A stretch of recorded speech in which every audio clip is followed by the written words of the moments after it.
আরো একটি গুরুত্বপূর্ণ বিষয় হচ্ছে, যতক্ষণে মানুষ পাক পবিত্রতা ভালো করে অর্জন না করে ততক্ষণ পর্যন্ত তার নামাজ হয় না, সালাত হয় না।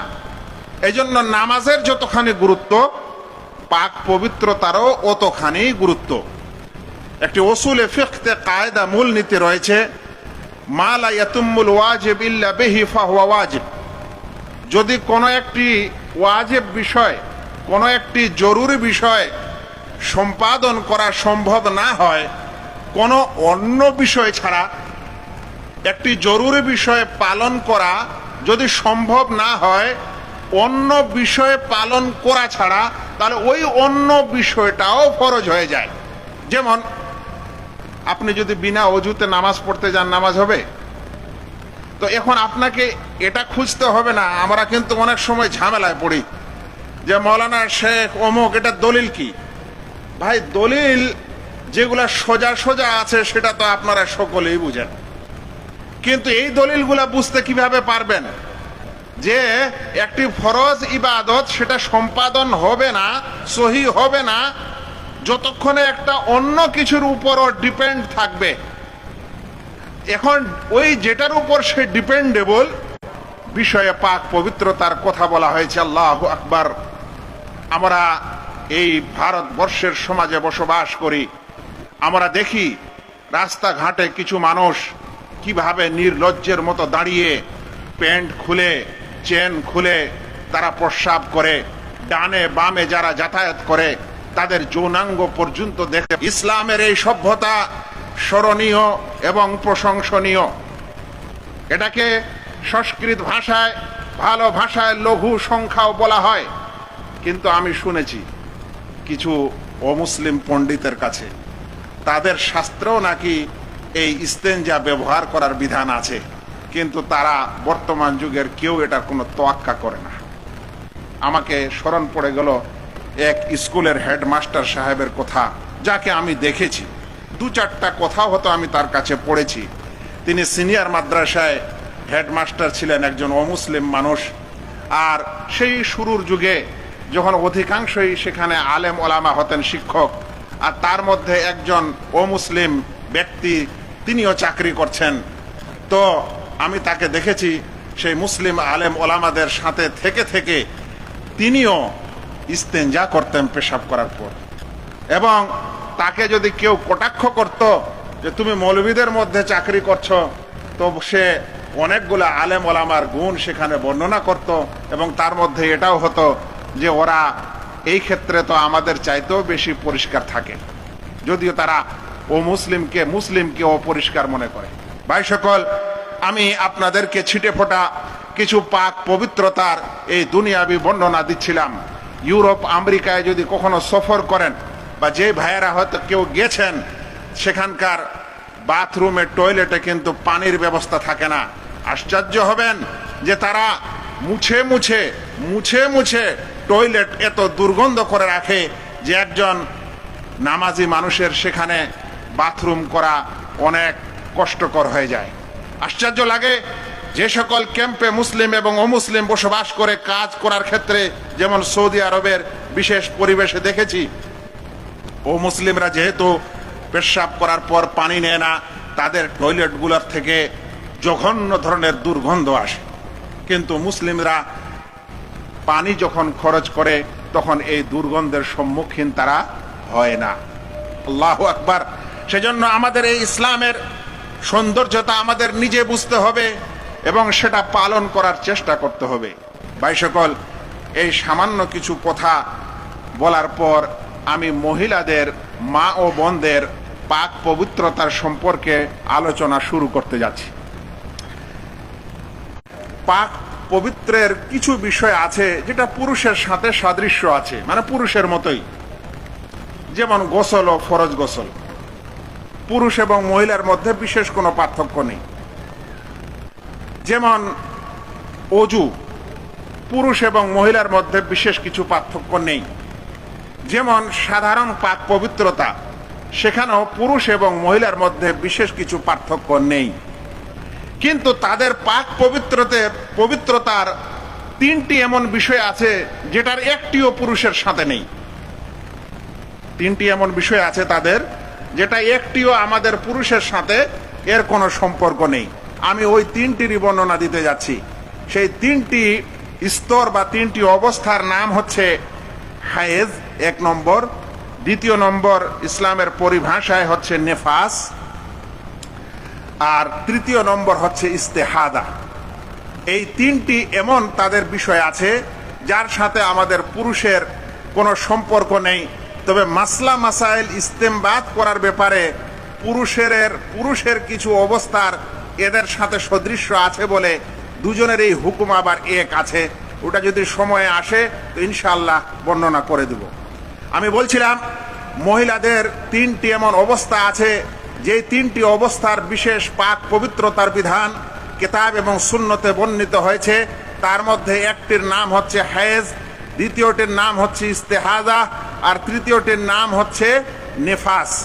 হায়েজ কাকে বলে, ইস্তেহাদা কাকে বলে, নেফাস কাকে বলে, এবং এই তিনটির বিভিন্ন ক্ষেত্রে কি কি বিধান আছে একটু ভালো করে মনোযোগ দিয়ে শুনবেন।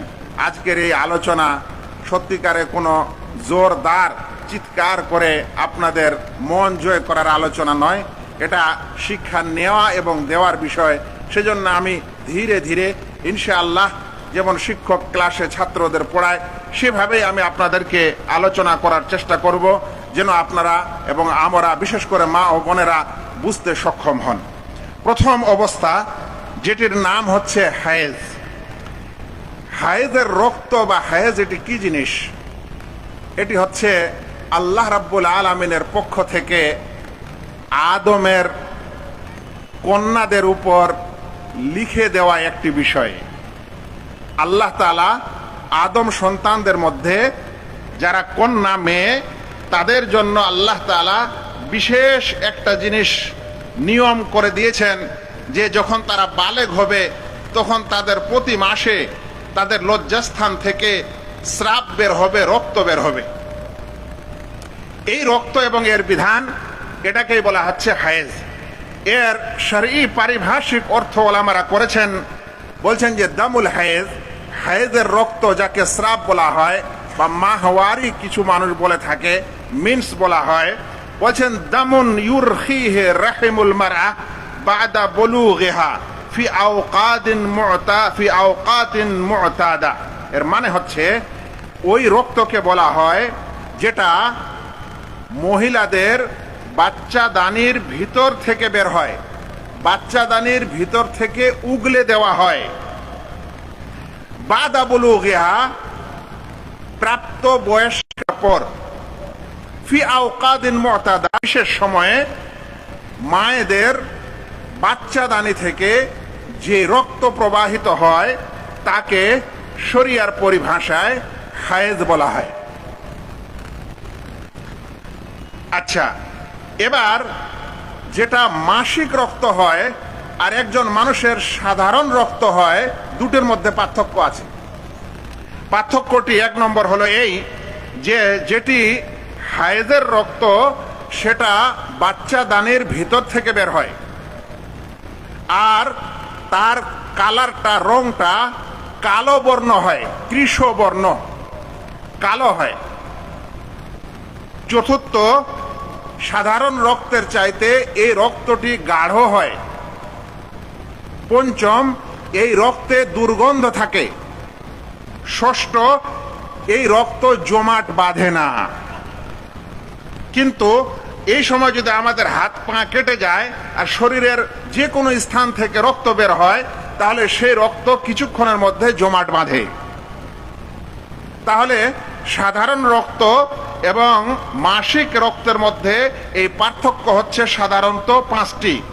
এক নম্বর, সাধারণ রক্ত শরীরের যে কোনো জায়গা থেকে বের হতে পারে, কিন্তু মাসিকের রক্ত মহিলাদের বাচ্চাদানি থেকে, গর্ভ থেকে বের হয়। দ্বিতীয় হচ্ছে সেই রক্ত কালো বর্ণ হয়, মানে একটু কালো কালচা লাগে, পুরাপুরি লাল হয় না। তৃতীয়, সেই রক্তটি মোটা হয়। চতুর্থ, রক্তর ধরন সম্পর্কে বর্ণনা। এবার একজন মেয়ের বা মহিলার হায়েজ আসার বয়স কখন হয় এর কি কোনো নির্দিষ্ট বয়স আছে? খাওয়া দাওয়া এবং তার পরিবেশ ইত্যাদির উপর নির্ভর করে সেই রক্ত আসা বা না আসার। তার মানে যে 9 বছর হলেই মাসিক হবে এরকম না, 10 বছর হলেই হবে এরকম না, 11 বছর হলেই হবে এরকম না, বরং কিছু কিছু জায়গায় 11-12 বছরও হতে পারে, কোথাও 9 বছরও হতে পারে, কোথাও আবার 8 বছরও হতে পারে। আবার একটি দেশেই, একটি গ্রামেই কিছু মানুষের পরিবারের খাবার দাবার যদি ভালো হয়, শারীরিক অবস্থা যদি, বেশি বিশ্লেষণ আর এখানে নাই, আগে যাই। এখন তৃতীয় পয়েন্ট হচ্ছে যে এই হায়েজের মাসিকের সময়সীমা কতখানি, কতদিন পর্যন্ত এই রক্ত আসবে যাকে আপনি মাসিক ধরবেন। ইবনুল মুনজির রাহিমাহুল্লাহ বলছেন, তিনি বিশিষ্ট ফাকিহ এবং ইজমা নকলকারী, ঐক্যমত নকলকারী একজন পণ্ডিত। তার নাম হচ্ছে ইবনুল মুনজির। ইবনুল মুনজির রাহিমাহুল্লাহ বলছেন, ওয়াকালাত তাইফাহ লাইসা লিআকাল্লিল হাইজি ওয়ালা লিআকসারিহি হাদ্দুন বিল আইয়াম। বলছেন যে মাসিকের সর্বনিম্ন এবং সর্বোচ্চ দিন হিসাবে এর কোনো সঠিক নির্ধারিত সময় নেই।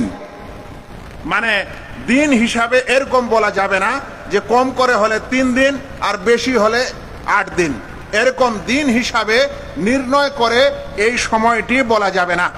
কারণ এরকম নির্ণয় করে মাসিক সাধারণত হয় না এবং শরিয়ার দৃষ্টিকোণ থেকেও কোনো নির্ধারিত কম সময়সীমা বা বেশি সময়সীমা এটা বর্ণনা করা হয়নি। সে কারণে যে সকল মানুষ বলে থাকে যে সর্বনিম্ন হায়েজের সীমা হচ্ছে 1 দিন 1 রাত আর সর্বোচ্চ হচ্ছে 15 দিন, এর পক্ষে বিশেষ থেকে বোঝা যাবে। ভালো করে শুনবেন, বিশেষ করে মা ও বোনেরা। শরিয়ার পরিভাষায় একটি পরিভাষা এসেছে যার নাম হচ্ছে আল কুসাতুল বাইদা।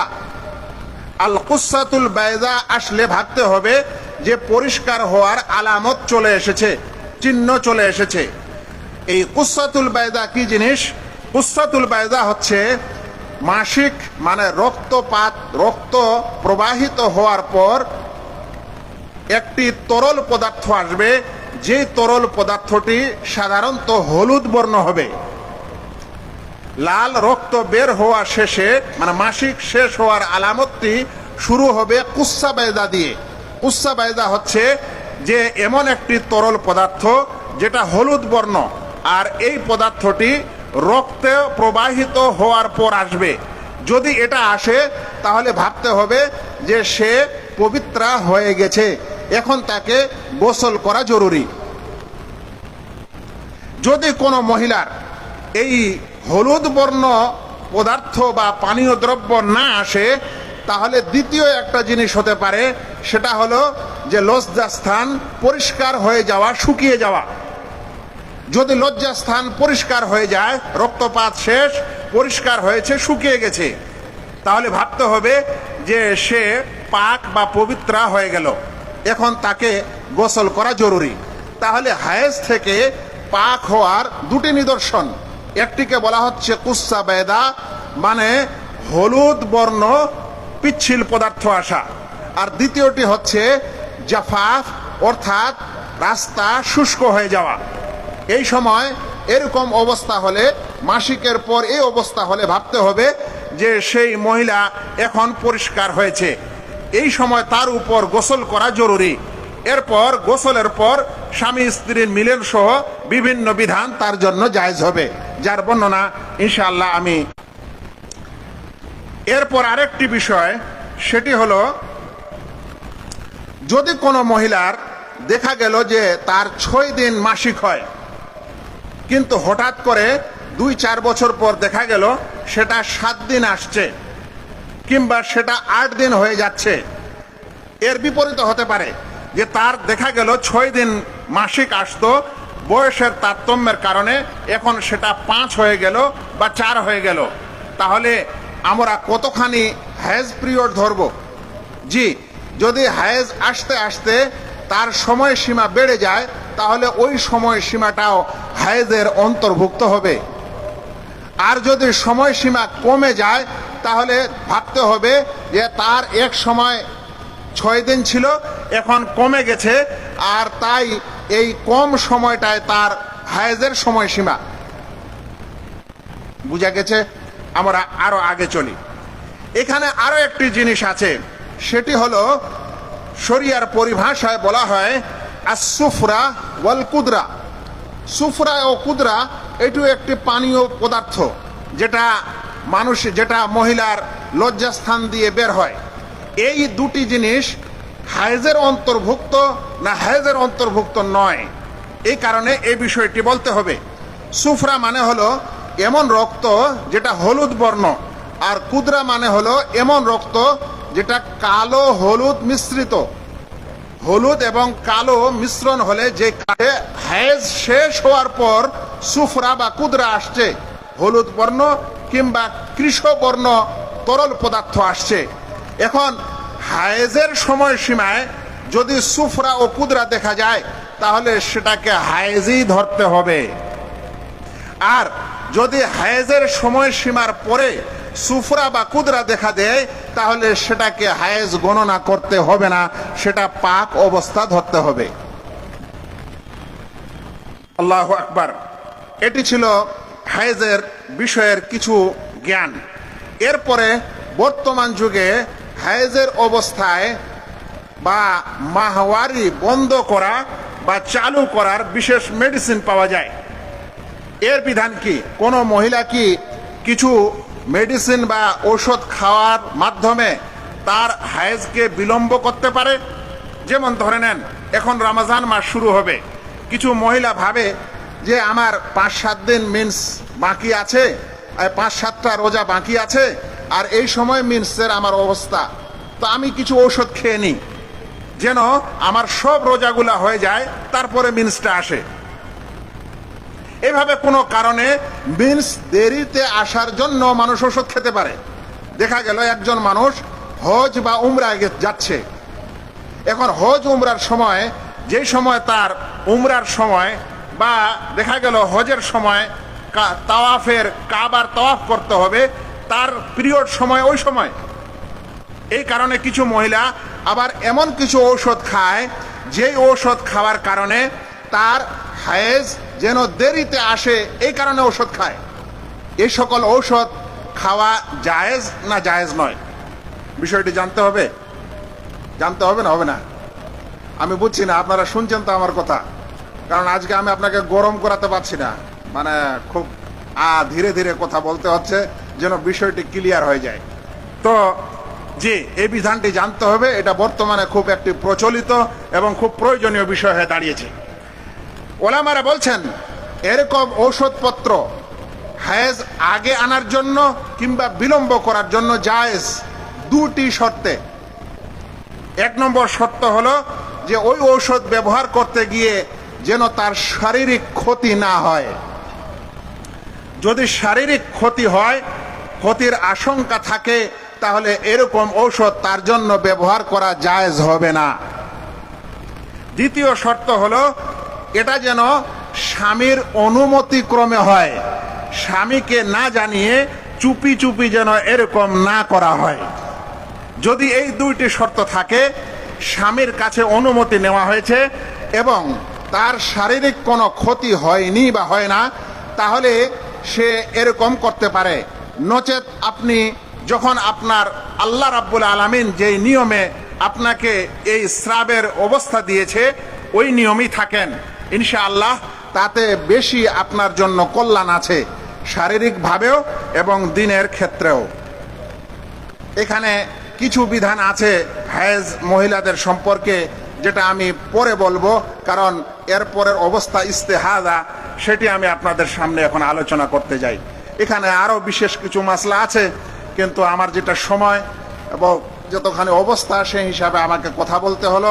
এই জিনিসগুলি সবচেয়ে গুরুত্বপূর্ণ। যদি কোনো মা ও বোন কিংবা তার পুরুষ এই বিধানগুলি মাথায় রাখেন, আপনি অনেক কিছু জিনিস আপনাকে আর লজ্জা শরম করে কাউকে জিজ্ঞাসা না করার অবস্থা আসবে না। ইনশাআল্লাহ নিজে নিজে বিষয়টি বুঝে নেবেন। এরপর মহিলাদের দ্বিতীয় একটি স্রাব আসে। সেই স্রাবটির নাম হলো ইস্তেহাদা। কি নাম? ইস্তেহাদা।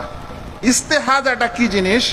ওলামারা এর সংজ্ঞায় বলছেন, হুয়া দামুন ইয়াসিলু মিন ফারজিল মারআ বিহাইথু লা ইয়ানকাতি আনহা আবাদান।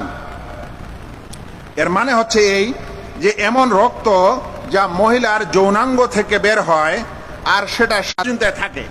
এমনকি তারা অনেক নিজের পুরুষকেও বলে, আর আমাদের পুরুষেরা তো আলহামদুলিল্লাহ সবাই আলেম ও ফাকিহ, হ্যাঁ, ওরা ফের এখানে কতখানি পণ্ডিতগিরি করবে, নিজের রায় কেয়াস থেকে কিছু একটা ফতুয়া দিয়েই দিল, আর না হলে এ কথা বলে মৌলবীর কাছে গিয়ে এটা কেমন করে বলা যায়, এটা তুই বুঝে নে, তোর ওইটাই রক্ত হবে, চুপচাপ থাক, মানুষকে বলার দরকার কি, গেল ওর নামাজ রোজা সব বরবাদ করে দিল।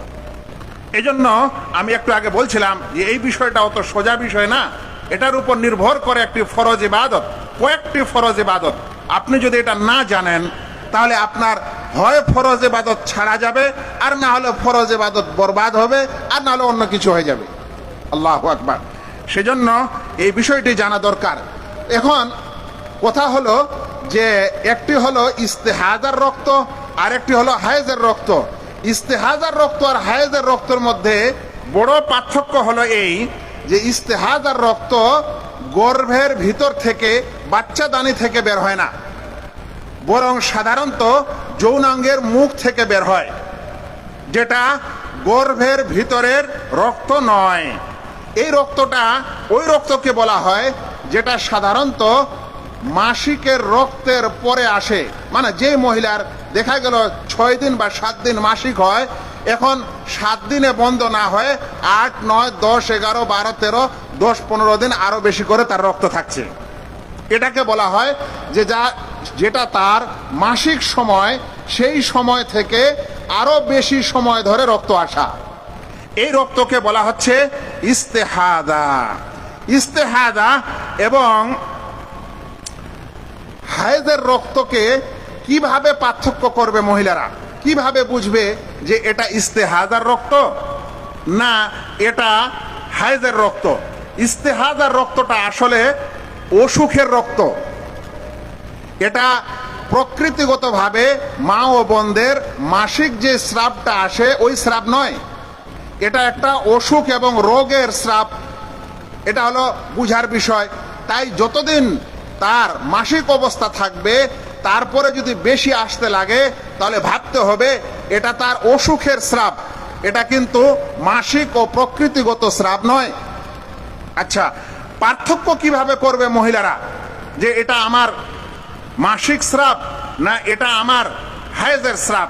একটু আগে বলেছিলাম যে হায়েজের যে রক্ত হবে সেই রক্তটা কালো বর্ণ হবে, কিন্তু ইস্তেহাজার রক্ত মানে অসুখের যেটা রক্ত সেটা লাল বর্ণ হবে। এই অসুখের রক্তটা জমাট বাঁধবে, কিন্তু হায়েজের রক্তটা জমাট বাঁধবে না। হায়েজের রক্তে দুর্গন্ধ থাকবে, এই রক্তে দুর্গন্ধ থাকবে না। হায়েজের রক্ত এর তুলনায় গাঢ় হবে, এতে গাঢ়ত্ব কম থাকবে। এটা দেখে বুঝতে হবে। ওলামারা বলছেন 3টি নিয়মে একজন মহিলা পার্থক্য করতে পারে যে এটা আমার স্রাবের রক্ত না এটা আমার ইস্তেহাজার রক্ত মানে অসুখের রক্ত। 1 নম্বর পার্থক্য করার 1 নম্বর নিয়ম, বিশেষ করে মা ও বোনেরা বুঝেন। 1 নম্বর হলো যেই মহিলা জানে যে তার মাসিক সময় কতখানি, প্রত্যেক মহিলাই জানবে যখন তার সর্বপ্রথম হায়েজ এসেছে, 2-4 বার এসেছে, তখন সে জানবে যে আমার স্রাব ধরে নেন 7 দিন। এখন 7 দিনের বেশি যখন আসছে তখন ভাবতে হবে 7 দিনের বেশিটা কি?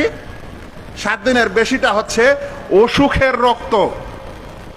আচ্ছা, দ্বিতীয় জিনিস মা ও বোনেরা যেভাবে পার্থক্য করবেন সেটি হলো রক্ত চেনা। হায়েজের রক্ত এবং অসুখের রক্তর মধ্যে পার্থক্য জানা। একটু আগে আমি বারবার বলছি যে হায়েজের রক্তের মধ্যে এরকম এরকম গুণ থাকবে, কিন্তু ইস্তেহাজা বা অসুখের রক্ত হলে এই জিনিসগুলা থাকবে না। একে বলা হয় ওই মহিলা যে হায়েজের রক্ত এবং ইস্তেহাজার রক্তের মধ্যে পার্থক্য করতে জানে, কিংবা নিজের সময় ও পিরিয়ড জানে। সময় জানে যে 5 দিন এরপরে বেশি এসেছে, তাহলে ভাবতে হবে যে এটা হচ্ছে ইস্তেহাজা বা অসুখের রক্ত। সমস্যা হলো ওই মা ও বোনের যে দুটি করতে পারে না, সে পার্থক্য করতে পারে না যে এটা হায়েজের রক্ত না ইস্তেহাজার রক্ত। আর এমনও সে মহিলা যে সে এটা বলতেও পারছে না যে আসলে তার হায়েজ কতদিন আসে। এখন ওই মহিলা কি করবে? সে বলতে পারছে না যে আমার পিরিয়ড আসলে কতদিন, 5 দিন না 7 দিন, এটাও বলতে পারছে না ভালো করে। আবার পার্থক্য করতে পারছে না যে এটা অসুখের রক্ত না এটা মাসিক রক্ত। তাহলে এরকম মহিলারা তাদের সমাজের মহিলাদের যতদিন আসে মোটামুটি ততদিন সে স্রাব বা মাহওয়ারি ধরবে। কথাটা বোঝা গেছে? যারা কিছুই বুঝতে পারছে না তাহলে কি করবে? তাদের গ্রাম এবং তাদের আত্মীয় স্বজনদের যতদিন সাধারণত হায়েজ আসে ততদিন হায়েজ ধরবে, বাকি সময়টাকে ইস্তেহাজা বা অসুখের রক্ত ধরবে। এটা হলো ওই মহিলার ব্যাপার যে পার্থক্য করতে জানে না যে কিভাবে সে পার্থক্য করবে যে এটা স্রাবের রক্ত না এটা অসুখের কারণে রক্ত। তাদের জন্য তাদের গ্রামগঞ্জ এবং তাদের আত্মীয় স্বজনদের যতদিন হায়েজ আসে ততদিন হায়েজ ধরবে, বাকিটা অসুখের রক্ত গণনা করে নেবে। ভাইয়েরা, এই ইস্তেহাজার সময়টি যখন থাকবে তখন তার উপর নামাজ ও রোজা সম্পূর্ণ আছে, কিন্তু হায়েজের বেলায় নামাজ ও রোজা নেই।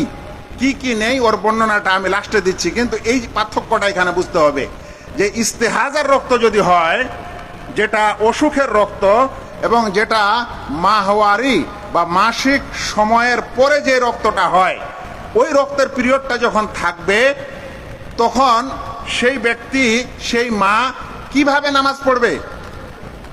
কারণ তার তো বারবার রক্ত আসতেই আছে, ও কিভাবে নামাজ পড়বে? এখানে আর একটি কথা, যেই সকল পুরুষের ফোঁটা ফোঁটা রক্ত, ফোঁটা ফোঁটা প্রস্রাব আসে, সে কিভাবে নামাজ পড়বে?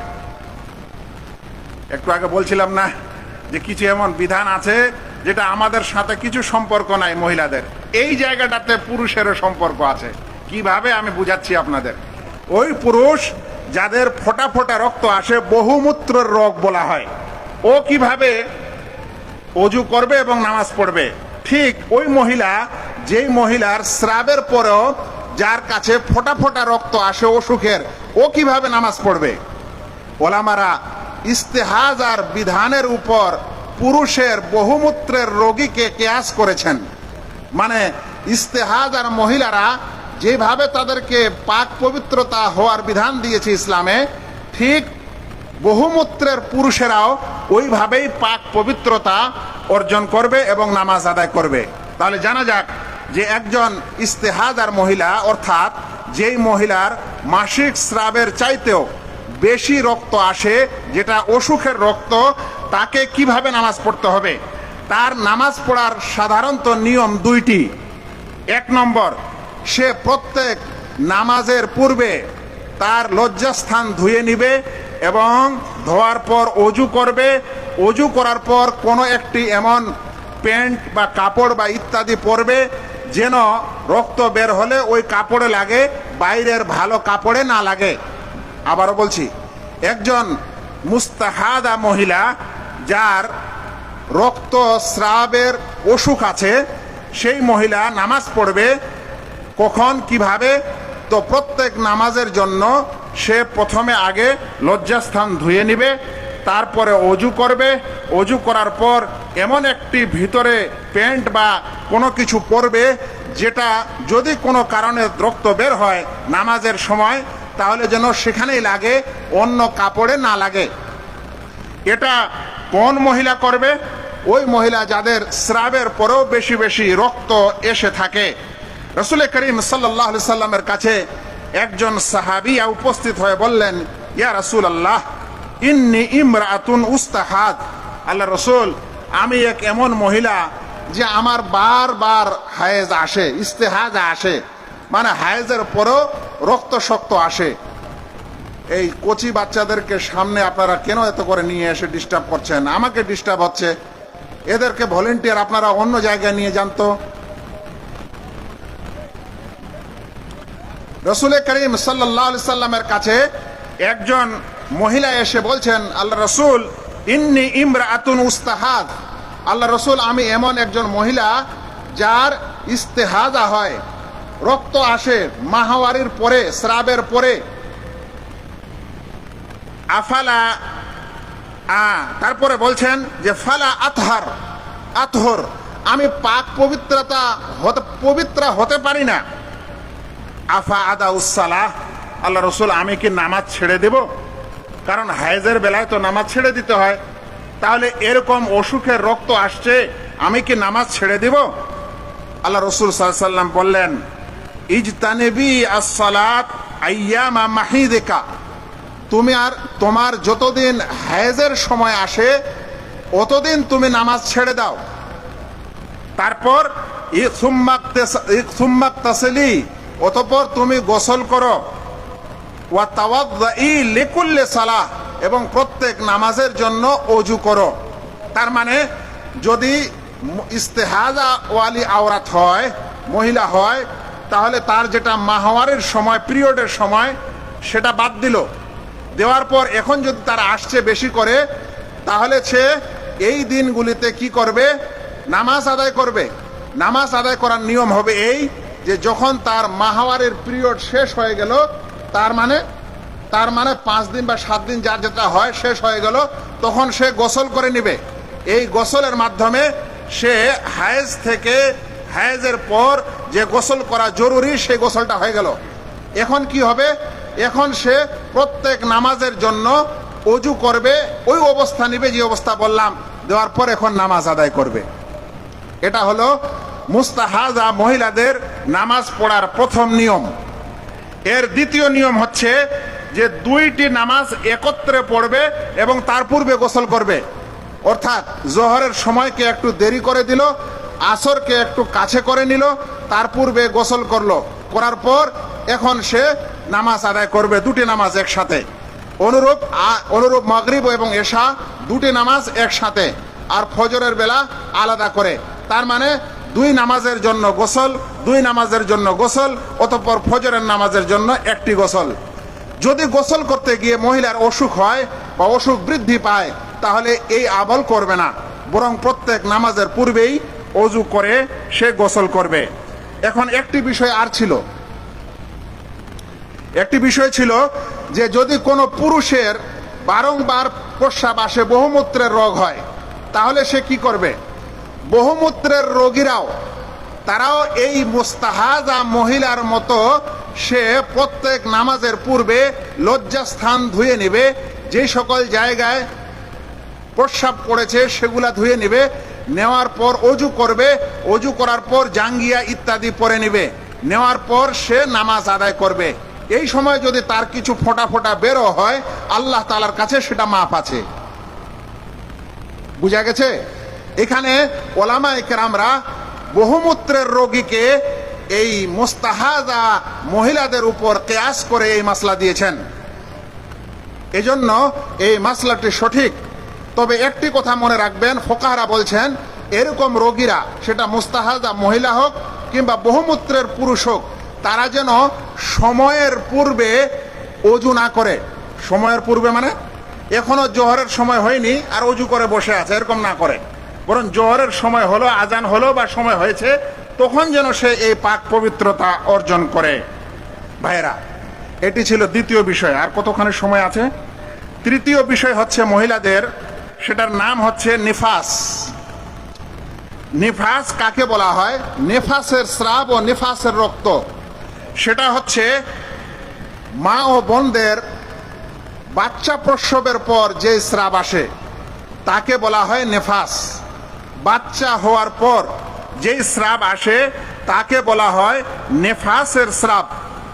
এই নেফাসের স্রাবের সম্পর্কে ইমাম তিরমিজি রাহিমাহুল্লাহ বলছেন, আজমা আহলুল ইলমে মিন আসহাবিন নবী সাল্লাল্লাহু আলাইহি ওয়াসাল্লাম ওয়া মান বা'দাহুম আলা আন্না নুফাসা তাদাউস সালাতা 40 ইয়াওমান ইল্লা আন তারাত তুহরা ক্বাবলা যালিক ফাতাগতাসিল ওয়া তুসাল্লি। আহলে ইলম, জ্ঞানীদের, সাহাবাদের মধ্য থেকে জ্ঞানী গুণী সাহাবাদের ঐক্যমত রয়েছে এবং তার পরের লোকদেরও ঐক্যমত রয়েছে, ইজমা রয়েছে যে যে সকল মহিলারা বাচ্চা হওয়ার পরে, সন্তান হওয়ার পরের স্রাবে লিপ্ত, তারা 40 দিন নামাজ ছাড়বে। কিন্তু যদি 40 দিনের পূর্বেই পবিত্রা হয়ে যায় তাহলে গোসল করবে এবং নামাজ আদায় করবে। কথাটির সারাংশ হলো এই যে বাচ্চা হওয়ার পর যে স্রাব আসে সেই স্রাবের ঊর্ধ্ব সীমা হচ্ছে 40 দিন, আসতেই আছে, তাহলে 40 দিন পর্যন্ত নামাজ রোজা ছাড়েন, তারপরে গোসল করে নামাজ রোজা শুরু করেন। কিন্তু যদি 40 দিনের পূর্বেই বন্ধ হয়ে যায়, আজকালে যেমন সিজারের বিষয়গুলি বা যাদের শরীর স্বাস্থ্য ভালো, যে সকল মহিলা তাদের 5 দিন 10 দিন 20 দিনের মধ্যে ভালো হয়ে গেল, যখন এই রক্তস্রাব আসা বন্ধ হয়ে গেল বাচ্চা হওয়ার পর, তখনই গোসল করবে, তারপরে সে নামাজ রোজা ইত্যাদি শুরু করে দিবে। এখানে একটি বিষয় বর্ণনা করা জরুরি, সেটি হলো যদি কারো বাচ্চা, যাকে আমরা গ্রামের ভাষায় বলি পড়ে যায়, নষ্ট হয়ে যায়, বাচ্চা সময়ের পূর্বে পড়ে গেছে, যাকে বলা হয় গর্ভচ্যুত হওয়া। আজকালে কিছু মহিলা আবার ঔষধপত্র খেয়ে গর্ভচ্যুত করে, এগুলো সবচেয়ে কবিরা গুনাহগুলির অন্তর্ভুক্ত। খবরদার এরকম করবেন না। আল্লাহ যদি কারো দিয়েছেন তাহলে সেটার হেফাজত করবেন, কোনো ওষুধপত্র দিয়ে এ সকল কিছু নষ্ট করবেন না যে কোনো কারণে। একমাত্র যদি মায়ের জীবনের হুমকি থাকে যে এই বাচ্চা নিলে মা মারা যেতে পারে, ভালো ডাক্তার যদি বলে, তাহলে সেই সময়ে সে বাচ্চাকে নষ্ট করতে পারে, এছাড়া অন্য কোনো সময় নষ্ট করবে না, বরং সেটাকে আল্লাহর নেয়ামত মনে করবে এবং তার জন্য যথা ব্যবস্থা যা নেওয়ার সেটা নিবে। আর ওই সকল কক ডাক্তারেরা সাবধান হন, যারা চুপে চুপে ইঞ্জেকশন দেন আর চুপি চুপি আপনারা ওষুধপত্র দিয়ে এই সকল কিছু গুনার কাজ নিজেও করেন। আপনি কি জানেন, এই যে আমার বিষয় আলাদা হয়ে গেল, আমার টেম্পারেচার বেড়ে গেল, এই বিষয় আলাদা হলে মুশকিল। আপনি জানেন যে এই যে গর্ভপাতের গুনাহটা হয়, গুনাহটা কার হবে? ওলামারা বলছেন মাইয়ুবাশিরু সিক্তা, তার মানে যে ব্যক্তি স্বয়ং এই বাচ্চাকে ফেলায় তার উপর সবচেয়ে প্রথমে বড় গুনাহটা আসবে, তার উপর। মানে এখানে ডাক্তার এত বড় পাপ করেন আপনি, এই 10টা 20 টাকা 100 আর 500 টাকার জন্য হালাল ইনকাম দেখতে পান না? বিরাট সমস্যা ভাই, এটা বিরাট সমস্যা। আমি গোপন সমস্যাটা যদি বলতে লাগি তো আরো টেম্পারেচার গরম হবে, কারণ এগুলো আমি জানি, ফতোয়া ফারাজ আমার কাছে আসে, এগুলো খুব খারাপ বিষয়। হালাল ইনকাম করেন, এগুলোতে যাবেন না।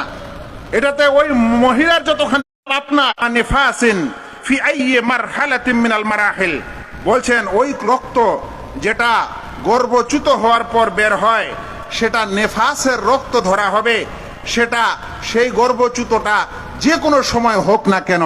তার মানে তার বয়স 4 মাসের পর হোক, 4 মাসের আগে হোক, মানে ওলামারা মতভেদ করেছেন যে 4 মাসের পরে হলে সেটা নেফাসের রক্ত ধরা হবে, নচেত ধরা হবে না। কিন্তু শেখ আলবানীর মত হচ্ছে 4 মাসের আগে হোক বা 4 মাসের পরে হোক, যদি গর্ভচ্যুত হয়েছে, গর্ভের আকার, জানিনের আকার যাই মন তাই হোক, সেটাকে গর্ভচ্যুত হলে তারপরে রক্ত আসলে সেটাকে স্রাবের রক্ত ধরা হবে এবং সেই সময় সে নামাজ রোজা ছেড়ে দিবে। ভাই সকল, আমি খুব সংক্ষিপ্ত আকারে আপনাদের জন্য তাদের এই 3টি বিষয়ের বিভিন্ন বিধান একত্রিত করেছি। এরপরে আমাদের যেটা জানতে হবে সেটি হলো হায়েজ এবং নেফাস, মানে মাসিক স্রাব এবং বাচ্চা প্রসবের পর যে স্রাব আসে, এই 2 স্রাব আসলে মহিলাদের কি কি করা না জায়েজ, কি কি করা হারাম।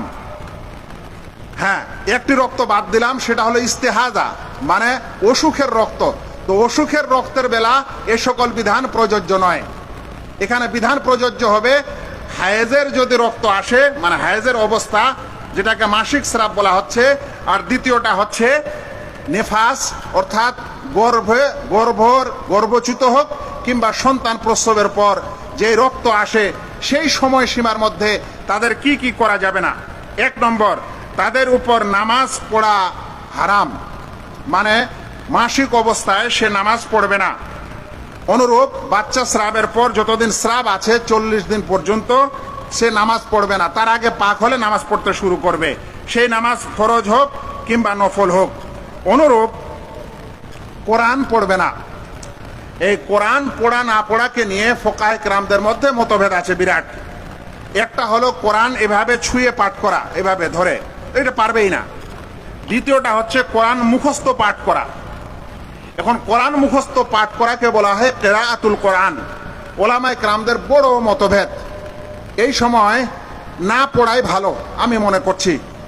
আর একটি কথা বলি, যদি মহিলারা হিফজের মাদ্রাসায় পঠন পাঠনকারী হয়, মানে হাফেজিয়া মাদ্রাসার মা ও বোনেরা, সেটা ছাত্রী হোক কিংবা শিক্ষিকা হোক, এরা যদি হায়েজের অবস্থায় 7 দিন বা 6 দিন পড়াশোনা বন্ধ রাখে, তাহলে ছাত্রীরা তাদের পড়াশোনা ভুলে যাবে। আর শিক্ষিকা সে 7 দিন মাসে চাকরি করতে পারবে না। এটা কত বড় বিপদের বিষয়। শেখ ইবনে বাজ রাহিমাহুল্লাহ এবং অন্যান্য ওলামারা বলছেন, যারা এরকম পেশাগতভাবে লিপ্ত কোরআন পঠন পাঠনে, তারা হায়েজের সময় হাতে হাত মোজা পরে নেবে। হাত মোজা পরে নেওয়ার পর সে কোরআন ছুবে এবং ইনশাআল্লাহ পড়বে। তবে সেই মাসিকের রক্ত যেন সে হেফাজতে করে আর এদিক ওদিক না ছড়ায়, কোথাও না লাগে, না পড়ে, কারণ ওটা নাজাসাতে গালিজার অন্তর্ভুক্ত। সেজন্য এরকম করে শুধুমাত্র যারা হিফজখানায় পড়ায় ও পড়ে, এরকম মহিলাদের মাসিক অবস্থায় এরকম কাপড় চোপড় পরে সে পড়াশোনা পঠন পাঠন করতে পারে ইনশাআল্লাহ বেইদিনিল্লাহ। তৃতীয় যে কাজ করতে পারে না সেটি হচ্ছে মাসিক অবস্থায় মহিলারা রোজা রাখতে পারে না। বাচ্চা স্রাবের সময় রোজা রাখতে পারে না। তবে নামাজের বেলায় যেমন নামাজ পড়বে না, পরে কাজা করবে না, কিন্তু রোজার বেলায় মাসিক অবস্থায় যে রোজাগুলি কাজা হবে কিংবা নেফাস অবস্থায় যে রোজাগুলি কাজা হবে, সেই রোজা রমজান মাসের পরে করে দিতে হবে, যাকে আমরা বলি রোজা কাজা করা, মানে ওই রোজাগুলি কাজা করতে হবে।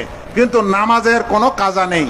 একমাত্র খারেজি সম্প্রদায়ের মানুষেরা, হারুরি সম্প্রদায়ের মানুষেরা আয়েশা রাদিয়াল্লাহু তাআলা আনহার কাছে এসে একটা প্রশ্ন করেছিল যে আমরা কি এই সময়ও রোজা রাখবো?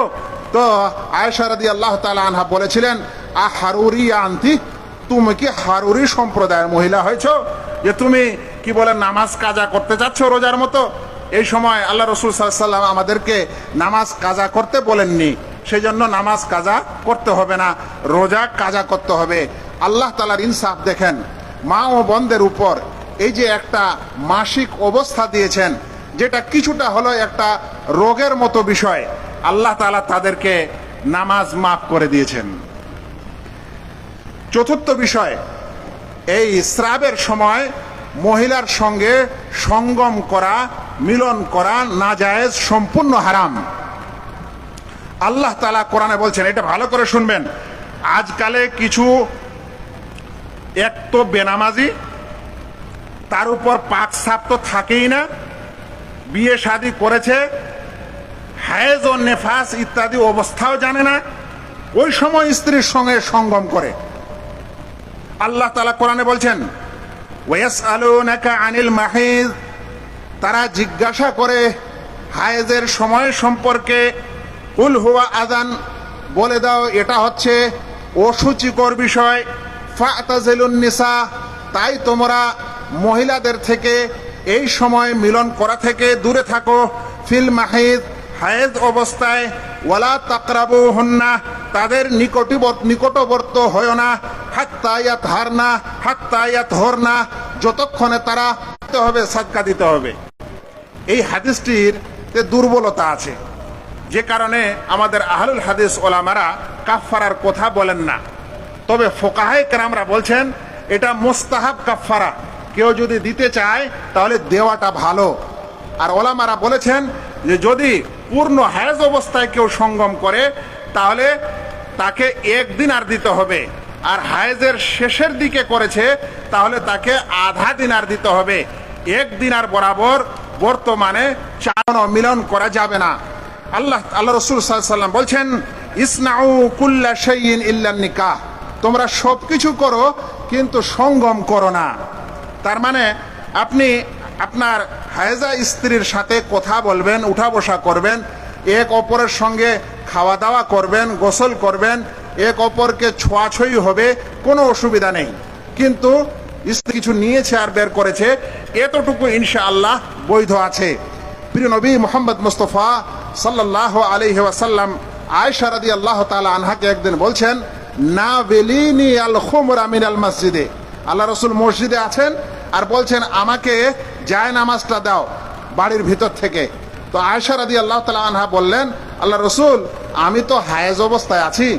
তো আল্লাহ রাসূল বলছেন, ইন্না হায়দাতাকে লাইসাত বিয়াদিকে, তোমার হায়েজ তোমার হাতে লেগে নেই। মানে হায়েজের যেটা হায়েজের রক্ত সেটা নাপাক, কিন্তু তুমি গোটা শরীরটাকে নাপাক ভাবছো, এরকম নয়। সেজন্য আমার জায় নামাজ নেও, আমাকে দাও, ইনশাআল্লাহ নামাজ নাপাক হবে না। আসসালামু আলাইকুম। নিয়মিত ইসলামিক ভিডিও পেতে সাবস্ক্রাইব করুন আমাদের ইসলামকে জানার চ্যানেলটি, আর ভিডিওগুলো ফেসবুক বা যে কোনো জায়গায় শেয়ার করে ছড়িয়ে দিন ইসলামের সশত বাণী।